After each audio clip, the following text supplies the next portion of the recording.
मैं हमेशा सबकी मदद करता हूँ, या ये कहूँ कि लोग हमेशा मेरा फायदा उठाते हैं। पहली बात तो आप अहंकार के बैठे हो कि मैं सबकी मदद करता हूँ। तुम में है क्या जो तुम मदद कर सकते हो?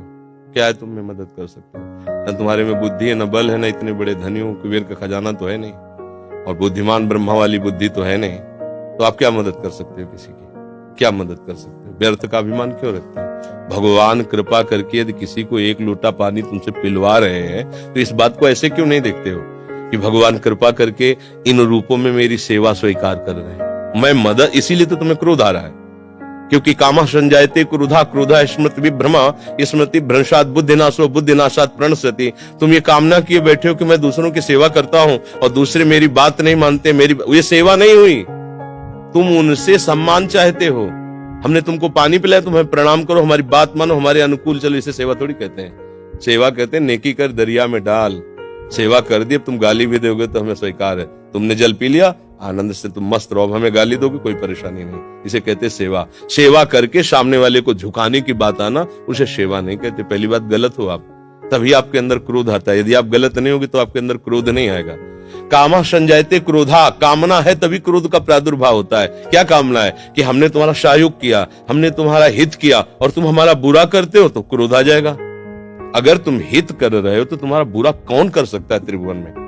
किसी की ताकत नहीं। हमारा कर्म ही बुरा हमारे सामने आता है। जैसे हम अभी वर्तमान में वो पाप नहीं किए जिसमें हमारे ऊपर ब्लेम लगाया गया है। इस समय तुम बिल्कुल निर्दोष हो, लेकिन वो दोष जो तुमने गुप्त रूप से किया तुम्हें बख्शेगा नहीं। तुम लाख जगह रो, लाख जगह तुम प्रार्थना करो, वो तुम्हें दंड दे के रहेगा। कर्म बड़ा बलवान होता है। तो पहली बात तो ये छोड़ो कि आप किसी का हित करते हो। बात ये सोचो कि भगवान कृपा करके हमसे हित करा रहे हैं, और किसका? वही इन रूपों में आ रहे हैं। आप उनको मनुष्य समझकर, अपने को बड़ा समझकर, फिर दोष हो जाएगा। शास्त्र की बात मानो।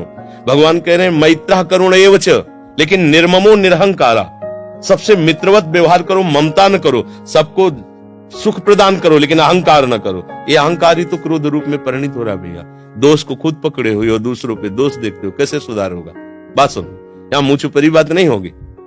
तस्मात् शास्त्रम प्रमाणम ते कार्याकार्यो व्यवस्थितो। सही बात सुनने के लिए भी छाती में बल चाहिए। बोलने की तो बात जाने दो, सही बात सुनने के लिए हमारे अंदर बल चाहिए। अगर तुम इस बात को सुन ले, समझ गए, तो तुम गृहस्थ में रहते हुए भी महाशक्तिशाली बन सकते हो। पर आज हम क्या है कि शक्ति खुद अपनी खो रहे हैं, इसीलिए क्रोधित हो रहे हैं। कमजोर क्रोधित होता है, बलवान क्षमावान होता है। बलवान क्रोधित नहीं होता है, कमजोर को क्रोध आता है, कामना युक्त को क्रोध आता है। हम दूसरे का हित कर रहे हैं, ये अहंकार है।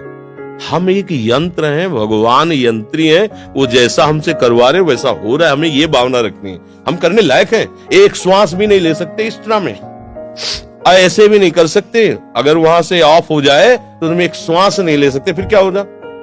एक कदम नहीं चल सकते, फिर क्या होगा? तो बात समझिए, आपसे जो करवाया जा रहा है वो प्रभु श्री हरि कर रहे हैं। इसी भाव से जब हम चलेंगे तो हमारे कभी गुस्सा नहीं आएगा, कभी गुस्सा नहीं आएगा। आप समझ पा रहे हैं?